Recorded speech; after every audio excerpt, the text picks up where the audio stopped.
குழந்தைகள் தற்போது செல்போன் பார்ப்பது அதிகரித்து வரும் சூழலில் என்னென்ன பாதிப்புகள் ஏற்படுகின்றன, எந்த வயது குழந்தைகள் எவ்வளவு நேரம் மொபைல் போன் பார்க்கலாம் போன்ற விவரங்களை இந்த செய்தி தொகுப்பில் பார்க்கலாம்.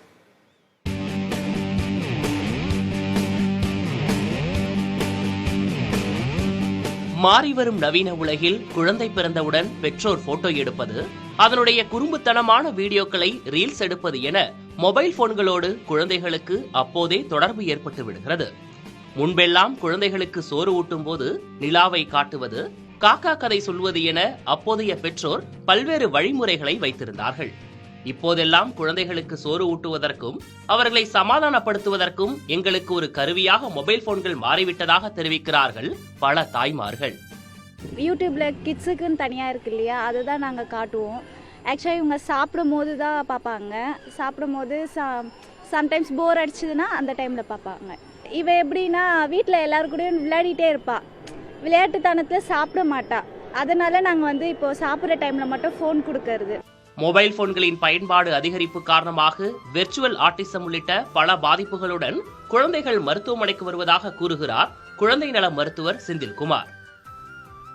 நிறைய குழந்தைங்க with autism disorder, autism spectrum டிஸார்டர்ஸோட அந்த சிம்டம்ஸோட பார்த்துருக்கேன். ஸ்பீச் டிலே இருக்குது, குழந்தை ஐ கான்டாக்ட் பண்ண மாட்டேன்றாங்க, சோஷியலைசேஷன் பண்ண மாட்டேன்றாங்க, யாரோட விளையாட மாட்டேன்றாங்க, பியர் குரூப் அந்த ஏஜ் குரூப்பில் இருக்கிற குழந்தைங்களோட விளையாட மாட்டேன்றாங்க. ஸோ இந்த மாதிரி ப்ராப்ளம்ஸோடு வருவாங்க. ஃபேமிலியோட டைம் ஸ்பெண்ட் பண்ணுறது ரொம்ப கம்மின்னு நினைக்கிறேன். So this could be one of the reason for all this things. செல்போன்களோடு உள்ள பிணைப்பை துண்டிக்க முடியாமல் பெற்றோர் தவிக்கும் நிலையில் எந்தெந்த வயதில் எவ்வளவு நேரம் செல்போன்களை பார்க்கலாம் என்று விளக்குகிறார் மனநல மருத்துவர் Nivetha. American and Indian association of pediatrics screen time for சில்ட்ரனுக்கு ஒரு பர்டிகுலர் டைமிங் சொல்லியிருக்காங்க. அது என்னன்னா 2 வயதுக்கு உட்பட்ட குழந்தைகளுக்கு நோ ஸ்கிரீன் டைம், அதாவது நம்ம டெலிவிஷனையோ இல்ல மொபைல் போனையோ காமிக்காம இருக்கிறது பெட்டர். ஆனா இப்போ தாத்தா பாட்டி வெளியூர்ல இருக்காங்கன்னா அந்த டைம்ல கம்யூனிகேஷன் பர்பஸ்க்கு யூஸ் பண்ணிக்கலாம்.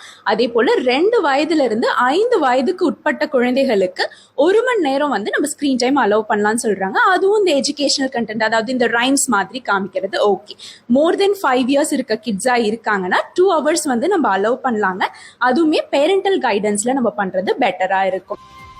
குழந்தைகள் ஊஞ்சலாடுவது, குழுவாக இணைந்து விளையாடுவதை காண்பதே அரிதாகி வரும் சூழலில் செல்போன் உள்ளிட்ட டிஜிட்டல் சாதனங்களிடமிருந்து வரும் தலைமுறையினரை காக்க வேண்டியது இந்நாளில் அவசியமாகிறது.